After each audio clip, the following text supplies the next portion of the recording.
এখানে চিংড়ি মাছ ভুনা ছোটো ছোটো করে। আসসালামু আলাইকুম এভরিওয়ান, কেমন আছেন আপনারা সবাই? সবাইকে ঈদের অনেক অনেক শুভেচ্ছা। যদিও ঈদ চলে গেছে, কয়েকদিন অলরেডি হয়েও গেছে, তারপরেও যেহেতু আমি বয়সটা দিচ্ছি ঈদের ভিডিওর, সেজন্য ঈদের শুভেচ্ছা সবাইকে। তো আমার এই ভিডিওটা ছিল হচ্ছে চান রাতের থেকে আমি স্টার্ট করেছিলাম। তো চান রাতে আমরা ছোট্টখাটো করে কয়েকজন মিলে একটা মেহেদি পার্টি করেছিলাম, হেনা পার্টি। তো দেখা যায় কি এই ধরনের পার্টিগুলো না অনেক মানুষ যখন হয় তখন কিন্তু এটা আরও বেশি ভালো লাগে, যেহেতু এখানে তেমন আহামরি কেউ নেই। তো হঠাৎ করে প্ল্যান করলাম, আমি আর আমার কয়েকটা ফ্রেন্ড মিলে বললাম যে ঠিক আছে চলো আমরা কয়েকজন মিলে একটা ছোট্ট করে চান রাত পার্টি করি। তো এই তো ইফতার শেষ করার পরে খাওয়া দাওয়া করলাম, খাওয়া দাওয়া করে এই যে আমরা বসে পড়লাম মেহেদি দিতে। এই যে সে আমাদেরকে বসে বসে হেনা দিচ্ছে, একজন একজন করে সবাই দিকেই দিবে। তো এখানে হচ্ছে আরেকজনের হাতে দেওয়া হচ্ছে। আসলে দেশের বাইরে আমরা যারা থাকি এই ছোট ছোট আসলে মানে আনন্দগুলোকে আমরা সবাই একসাথে করতে পারলে অনেক বেশি ভালো লাগে। দেখা যায় কি যে পুরো মাসটায় সবারই অনেক ব্যস্ততার মধ্যে সময় কাটে, তারপরে হুটহাট করে চাইলেও একত্রিত হওয়া যায় না ছুটির দিনগুলোতে ছাড়া। ঈদ আসলে দেখা যায় যদি আমরা কেউ কারোর সাথে দেখা না করি বা হচ্ছে আপনার এভাবে হয় না যে বাংলাদেশের যে আমরা অনেক আত্মীয় স্বজন আসে, সবাই আসতেছে যাচ্ছে, এখানে কিন্তু এই বিষয়টা এমনটা না। সবারই একটা টাইমিং ফিক্স করে তারপরেই কিন্তু আমরা দেখা সাক্ষাৎ হয়। তো এই যে দেখেন দেখতে দেখতে কিন্তু মেহেদি আমাদের হাতে অনেকটা দেওয়া হয়ে গেছে। একটা আমার হাত আর একটা হচ্ছে আমার আরেকটা ফ্রেন্ডের হাত। তো দুজনের হাতের মেহেদিগুলো কিন্তু অনেক সুন্দর হয়েছে। তো কালকে তো ঈদ, তো আমি চান রাতের বেলা সবসময় কি করি, কিছু খাবার রেডি করে রাখি, অনেকটা এগিয়ে রাখি যাতে ঈদের দিন আমাকে বেশি পেরেশানিতে পড়তে না হয়। তো আমি হচ্ছে এখানে একটু তেহারি করব ঈদের দিন সকালের জন্য। আর আরেকটা চুলোয় আমি হচ্ছে মাংস বসিয়েছিলাম, যে আমার যেহেতু ঈদের পরে আমার গেস্ট আসবে আর ঈদের দিন সকালেও আমার কিছু গেস্ট আছে। তো এখানে আমি হচ্ছে কিমাটাকে রেডি করে রেখেছি। এখানে আমি মিষ্টির জন্য মিষ্টির শিরাটা বসিয়েছি। তো এক এক চুলা আমি এক একটা দিয়ে একটু একটু করে রেখেছি। সব কিছু আসলে একবারে করলে তো আর হবে না, একটা সাইড থেকে করে করে করে শেষ করতেছিলাম। তো এইখানে আমি তেহারি করার জন্য মানে মাংসটা রান্না করতেছিলাম। ভাবলাম যে সকালবেলা বাচ্চারা নামাজ পড়ে আসছে, সে তো 10টার মতো বেজে যাবে, তো ওরা এসে হচ্ছে তেহারি খাবে আর হচ্ছে সাথে সে পায়েস করব, ওই দুইটাই আর কি সকালের নাস্তার জন্য রেখেছি। এখানে যেহেতু আমাদের অত বেশি আত্মীয় স্বজন নাই, আমরা ঘরের কয়েকজন মেম্বারই বাসায় আর কি, এখানে আর বাইরে তেমন কেউই নাই যে সকালবেলা আমি অনেক নাস্তা করব সবাই আসবে খাবে, এমনটা আসলে হয় না। দেখা যায় ঈদের দিনও বাচ্চাদের স্কুল যদি সপ্তাহের মাঝখানে ঈদ পড়ে তাহলে ঈদের দিনও বাচ্চাদের স্কুল খোলা থাকে, বা যাদের কাজ থাকে তারা কিন্তু কী করে নামাজ পড়ে চলে যায় কাজ করে। তো ঈদের দিন আসলে ওইভাবে করে কেউ আসলে বাসায় আসে না। তো আমি ঈদের দিন সকালের জন্য যে তেহারিটা রেডি করলাম, তেহারিটা ওই দিন এত বেশি মজা হয়েছিল, আমার বাচ্চারা বারবার বলতেছিল যে আম্মু তেহারিটা কেন যে এবার বেশি মজা হয়েছে। নর্মালি আমি তেহারি খেতে বেশি পছন্দ করি, বিরিয়ানির চাইতে আমার তেহারিটাই ভালো লাগে, আমার মেয়েও সেম অবস্থা। তো লাস্টে এই যে তেহারি রান্না করা হয়ে গেছে, এখন হচ্ছে যে আমি জাস্ট ঘি দিয়ে পেঁয়াজ বেরেস্তা দিয়ে চুলায় মানে দমে দিয়ে রেখে দেবো। তেহারিটা আসলে আমার কাছে এই জন্য ভালো লাগে, তেহারিতে অল্প মশলা দিলেই না তেহারিটা মানে খেতে অনেক বেশি ভালো লাগে। স্বাদ ডিফারেন্ট, তেহারির স্বাদটাই কিন্তু একটু ডিফারেন্ট থাকে। যখন দেখবেন মানুষজন অনেক বেশি হয় তখন কিন্তু আপনার বিভিন্ন ধরনের খাবার বেশি বেশি রান্না করতে ভালোও লাগে। আর যখন একজন দুজন মানুষ থাকবে তো অনেক বেশি আইটেম করার পর দেখা যায় কি ওই খাবারগুলো না মানে নষ্ট হয়ে যায়। তো এই জন্য আমি চেষ্টা করি যে যেটা ওরা খাবে বা যেটা বাচ্চারা পছন্দ করে সেটাই করি, যাতে হচ্ছে খাবার আসলে নষ্ট যেন না হয়। এখানে এমন কেউই নাই যে এনে ডেকে ডেকে খাওয়াবো। দেখা যায় ছুটির দিন ছাড়া কেউ কারো বাসা বা দাওয়াত ছাড়া আসতে পারে না, এটাই প্রবলেম। আলহামদুলিল্লাহ, ঈদ মোবারক সবাইকে। আজকে ঈদের দিন সকাল, আকাশটা কি সুন্দর লাগতেছে। সারা রাত তো বৃষ্টি হয়েছে, এখন দেখেন আকাশের কি অবস্থা, মেঘলা মেঘলা হয়ে আছে। এই যে সারা রাত বৃষ্টি হয়েছে যে বোঝা যাচ্ছে।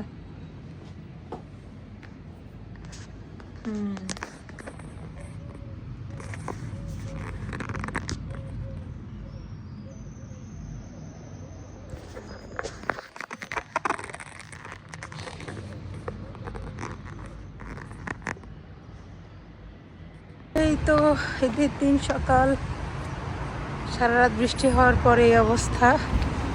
যাচ্ছি নামাজ পড়তে। মানুষ নামাজ পড়ে যাইতেছে, সব নামাজ পড়ে আসছে। ওই যে কত মানুষ নামাজ পড়ে যাইতেছে। ওই প্রথম জামাত সকালের জামাতটা। তো প্রথম জামাতে যারা নামাজ পড়েছিল তারাই কিন্তু এখন বের হয়েছিল। তো এত বেশি মানুষ, তো গাড়ি আস্তে আস্তে যাচ্ছে। আমরা কিন্তু অনেক সকাল সকাল করেই বের হয়েছি, তারপরও আস্তে আস্তে গাড়ি যাচ্ছিল, কারণ সকালের যারা নামাজ পড়ার পরে বের হলে রাস্তা একদম ভিড় হয়ে গেছে। তো দেখেন বাহিরে কিন্তু আমাদের বাংলাদেশি, তারপর হচ্ছে অন্য অন্য দেশের যারা মুসলিম মানুষ আছে তারাও নামাজ পড়তে এসেছে। এখানে প্রতি বছরই কিন্তু নামাজগুলো হয়। তো এই যে নামাজের হচ্ছে আমরা একটা হলে, নিচে আন্ডারগ্রাউন্ডে একটা হলে আমরা চলে গিয়েছিলাম, কারণ উপরে নিচে অনেক মানুষ হতে ওরা আবার এই রুমটা চালু করে দিয়েছে। তো নামাজ পড়ার শেষে এই যে সবাই দেখেন, পর্তুগালের এটা হচ্ছে সেন্ট্রাল মসজিদ। যারা পর্তুগালে থাকে মোটামুটি মসজিদটা সবাই চিনে। এটা এই মসজিদে আমি হচ্ছে পুরো রোজার মাসটাতেই নামাজ পড়ি, তারাবি পড়তে এসেছিলাম আর কি। তো নামাজ শেষ করে এই যে দেখে, তারপরেও তো ওই যে অনেক মানুষ বাইরে, বিভিন্ন দেশের মানুষ আসলে এখানে আসলে না এত বেশি ভালো লাগে। তো ঈদে দেখা যায় কি, নামাজটা পড়তে না গেলে আর মনে হয় না যে ঈদ ঈদ লাগে না। এমনি তো বাসায় তেমন কেউই নাই, বাচ্চারা ছাড়া, আমরা ছাড়া। আর গেস্ট যারা আসবে তারা হয়তো পরে আসবে। তো ঈদের দিনটা তো মানে ভালো লাগে না, মসজিদে নামাজ পড়তে গেলেই অনেক বেশি ভালো লাগে। তো যাই হোক, কথা বলতে বলতে এই যে রান্নার কাছে চলে আসলাম। এখানে হচ্ছে আমার গেস্টদের জন্য আমি বেশি করে খাসির মাংস বসিয়ে দিয়েছি। এখানে প্রায় 3-4 কেজির মতো মাংস ছিল। তো আমি সব কিছু মশলা দিয়ে একবারে হচ্ছে চামচ দিয়ে নেড়ে মাখিয়ে মাংসটাকে বসিয়ে দিয়েছি, যাতে হাত দিয়ে নাড়তে গেলে তো যেহেতু খাসির মাংস হাড়ে ব্যথা লাগবে, তো এই জন্য আমি এটাই করেছি। আর এখানে হচ্ছে আমি মুরগির মাংসর যে থাকে ছোট ছোট করে কেটে, ডেনাগুলোকে কেটে আমি এখানে মুগ ডাল দিয়ে রান্না করব। যেহেতু আমার অনেকগুলো গেস্ট আসবে, শুধু গরু আর মুরগি রান্না করলে হবে না, এই জন্য আমি কয়েকটা আইটেম ওদের পছন্দ মতো রান্না করতে চেয়েছি।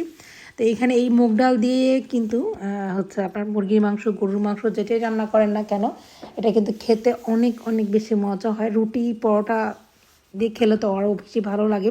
তো সব কিছু কষিয়ে আমি মশলা দিয়ে ভালো করে কষিয়ে নিয়েছি। এই যে মাংসগুলো দেখেন একদম ছোট ছোট পিচ করে দেওয়াতে এটা কিন্তু কষাতে কষাতেই সিদ্ধ হয়ে গেছে, বেশি সময় আর রান্না করতে লাগে নাই। তো ঈদে যারা আসবে আমি কিন্তু তাদের সবাইকে আগেই মানে রোজার মধ্যেই দাওয়াত করে রেখেছিলাম। আর তারা এবারে আমি হচ্ছে কি সবাইকে একবারই ডেকে মানে মানে খাওয়িয়ে দিব, কারণ হচ্ছে দেখা যায় যে পুরো সপ্তাহ না ওরকমভাবে করা যায় না, দেখা যায় সবারই কাজ থাকে, ব্যস্ততা থাকে। তো এবার আমি আগে থেকে প্ল্যান করেছি যে আমি সবাইকে আগেই বলে রাখবো, যাতে হচ্ছে ঈদের সময় ওই দিনটা তো ওরা আমাদের বাসায় একসাথে আমরা একত্রিত হতে পারি। আমার বাচ্চা অনেক খুশি হয় বাসায় কেউ আসলে। এই তো এখানে হচ্ছে যে আমি একটা সবজি করলাম, এই সবজিটা আসলে শুটকি দিয়ে করেছিলাম। এখানে যেহেতু আমি খাবারের সাথে ভাতও রেখেছি, এজন্য শুটকি করেছি। তো এই তো শুটকি হয়ে গেছে রান্না। তো শুটকির পরে এখানে ছোট ছোট চিংড়ি মাছ, ছোট চিংড়ি মাছ না আর বড় চিংড়ি মাছের ছিল। আমি হচ্ছে চিংড়ি মাছটাকে কেটে পরিষ্কার করে একটু ছোট ছোট সাইজ করে নিয়েছিলাম। অনেক সময় দেখা যায় কি চিংড়ি মাছের ওপরে যে চালটা থাকে এটার জন্য না কেউ মাছটা খেতে চায় না, তাই আমি এবার একটু ডিফারেন্টভাবে করেছি, যে ভাবলাম যে সবসময় তো মাছটা আমরা বড় করে রাখি, এবার একটু কেটে ছোট করে দেখি কেমন লাগে। না, এবার দেখলাম অনেক ভালো লেগেছে ডিফারেন্টভাবে। সবাই চলে আসছে, আমি এখনো রেডি হই নাই, রেডি হবো। আর আপু তাকাও না একটু, আমি ফেস পরে ঢেকে দিব না। সবাইকে অনেক সুন্দর লাগতেছে, সবাইকে আজকে মনে হইতেছে ঈদ ঈদ, তাই না? গতকালকে আমি কিন্তু সারাদিন বাসায় ছিলাম, নামাজ পড়ে আসছি, শরীর ভালো লাগতেছিল না, অনেক খারাপ লাগতেছিল। মানে হচ্ছে এই যে পোলাও, এটা রেডি হয়ে গেছে।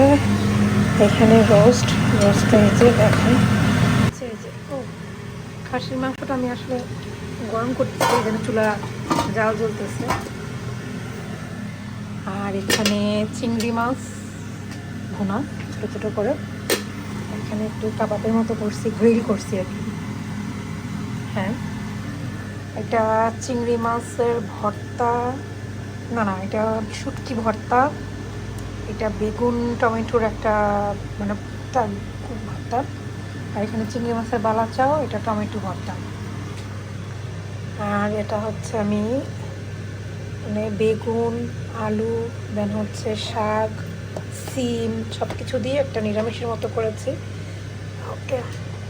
আর এটা হচ্ছে গরুর মাংসের কি বলে আচ্ছাটি গোস্ত, এটা গরম করতে হবে, এই জন্য এমন লাগতেছে।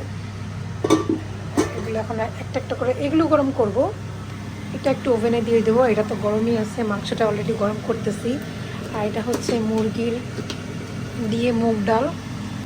এটা মুরগির মাংস না আর কি, মুরগির ডেনা টেনা থাকে না, তারপর হচ্ছে পাটা সব কিছু দিয়ে আর কি মুগ ডাল করা হয়েছে। চিকেনটা তো গরমই আছে, সালাদ তো এই যে খোলা আছে না গেট। যাক পাঞ্জাবি পড়ছে আজকে। ঈদ মোবারক ভাইয়া, স্পেশালি আপনাকে ঈদ মোবারক বলা হয় না এই জন্য। আলিম ভাইরা আসে নাই, ভাবি আরেকটা দাওয়াত আছে ভাবি। আরে সবার আর জায়গা নাই, সবাই এখানে বসে আছে। এই কার্পেট নিয়ে এসে বসতা, এখানে রাখো আম্মু, এখানে রাখো, এখানে রাখো। তো সব গেস্ট চলে আসার পরে বাচ্চারা তো দেখতেই পেলেন হ্যাট কর্নারে যে তারা বসে বসে গল্প করতেছিল, আর নিচে হলরুমে হচ্ছে সবাই বসছিল।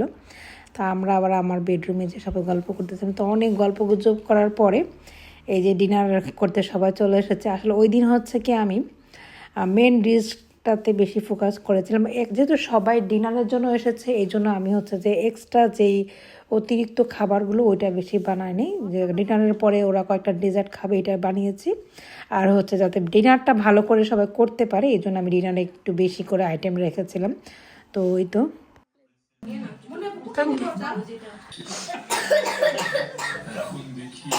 সবাই আমাকে হালাল করার জন্য বসে আছে। আল্লাহ, কেকটা কাটো।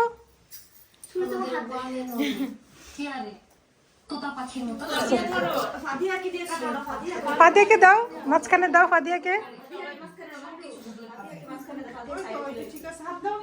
এপাশে আসো তোমরা, এপাশে এসে দাঁড়াও, এপাশে এসে যাই বসো, এপাশে যাই বসো, যাও দাঁড়ায় থাকবে এখানে কেমন লাগে না, যে এই কর্নারে বসো, এই কর্নারে বসে যাও। আরে বাবা রে, এই তো হ্যাঁ, তুমি এইখানে বসে যাও, তুমি এখানে বসে যাও, তাহলে তো হয়ে গেল, সবার জায়গা হয়ে গেছে। বসবে না।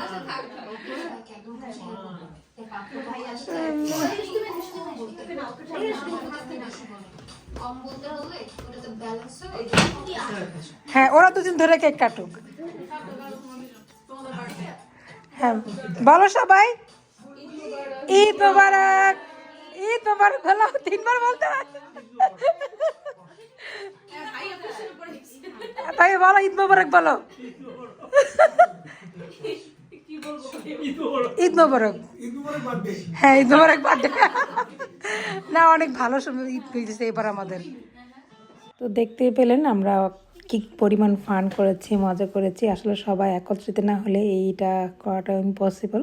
তো সবাই আমার জন্য গিফট নিয়ে এসেছিলো। এই যে দেখেন, এটা হচ্ছে আমার একটা বড় ভাবি আছে পর্তুগালে। তো ওই ভাবি অনেক খুঁজে খুঁজে আমার জন্য এই গিফটটা নিয়ে এসে, 2টা গিফট ভাবি এনেছে। আর এটা যে দেখছেন স্ট্যান্ডটা, এটা আমার একটা ফ্রেন্ড এনেছে। এই যে ভাবি এই জিনিস মানে ভাবি 3টা গিফট এনেছে, 3টা গিফটই হচ্ছে অনেক অনেক বেশি সুন্দর। ভাবি বলতেছিল তুমি যেহেতু কুকিং বেশি পছন্দ করো, তো আমি এই জন্য তোমাকে এই গিফটটা দিলাম, তোমার ভালো লাগে কিনা দেখো। এই দেখেন, এটা তো ইনশাল্লাহ ওরা আবার ওদেরকে ইনভাইট করব, তখন ওদের জন্য দই বা অন্য কিছু করবো এইটাতে। গিফটগুলো কেমন হয়েছে আপনারা জানাবেন আমাকে কমেন্টে। আমার কাছে তো অসম্ভব ভালো লেগেছে। পর্তুগালে কিন্তু তেমন জিনিস পাওয়া যায় না, এগুলো না একটু ডিফারেন্ট টাইপের। আমাদের দেশের যেমন মাটির জিনিসগুলো না, এইগুলো হচ্ছে এরকম না, আমাদের দেশেরগুলো কিন্তু আরও বেশি সুন্দর। তো এইগুলো ভাবি কোথা থেকে যে খুঁজে খুঁজে এনেছে। পরে আবার আমি ভাবিকে জিজ্ঞেস করলাম যে তুমি এটা কোথা থেকে এনেছো, আমার তো কখনো তেমন নজরে পড়ে না। তো বললো যে উনি পিঙ্গোদোস বা কন্টিনেন্টে গেলে আপনারা হয়তো এই জিনিসগুলো পেয়ে যেতে পারেন। তো আজকের এই ব্লগটি এ পর্যন্তই। আজকের এই ব্লগটি আপনাদের কাছে কেমন লেগেছে আমাকে কমেন্টে অবশ্যই জানাবেন। আল্লাহ হাফেজ, সবাই ভালো থাকবেন, সবাই আমাদের জন্য দোয়া করবেন।